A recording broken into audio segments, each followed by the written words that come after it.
I hope there's one thing that we can all agree on, and that is that camera equipment is fun. It's certainly one of the reasons I got into photography. In particular, vintage lenses are fun. They have a history and a story behind them. They have unique characteristics, kind of like people do, and they play a significant part in the look of your photos and videos. I began buying vintage lenses a few years before I started making videos. For years, I watched my brother shoot with modern, amazing glass from Canon, like their L series lenses. That was all good and everything, but I was interested in those odd, old lenses that had weird visual imperfections. Lenses like the Helios 44-2, which has pronounced field curvature, or swirly bokeh, and the Super Takumar 50mm f1.4, which has a dramatic, soft look when shot wide open.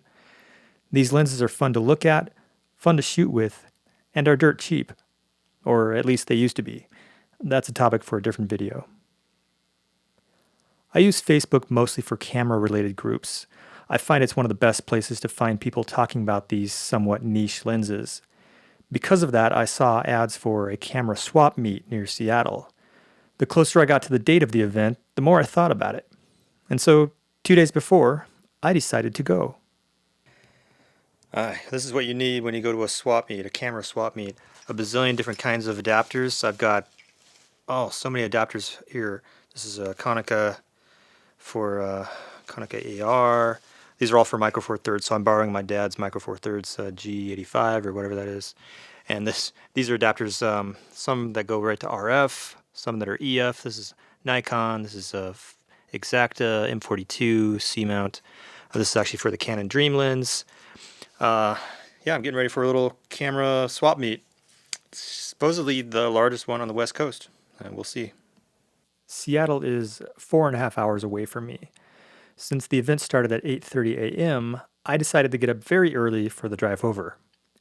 If there was anything really nice at the swap meet, it would surely be sold shortly after opening. In fact, they charged $15 for early access and only $5 for access at 10 a.m. The swap meet was about what I expected. It had a number of tables filled with mostly old camera gear, everything from twin lens reflex cameras to some digital cameras, developing and enlarging gear, lighting. There was a Bolex 16mm film camera, and of course, old lenses. There were also some displays with nice collections that weren't for sale. Unfortunately, I didn't find anything that blew my socks off. Most of the lenses were the random third-party lenses made in the 70s and 80s with names like Hanamex, Makinon, and Telesar. There weren't any cool Russian lenses or diamonds in the rough. The sellers at these types of events are way too savvy for the fantastic garage sale finds. I walked away from this swap meet with just 2 simple filter thread adapters at a total of $4.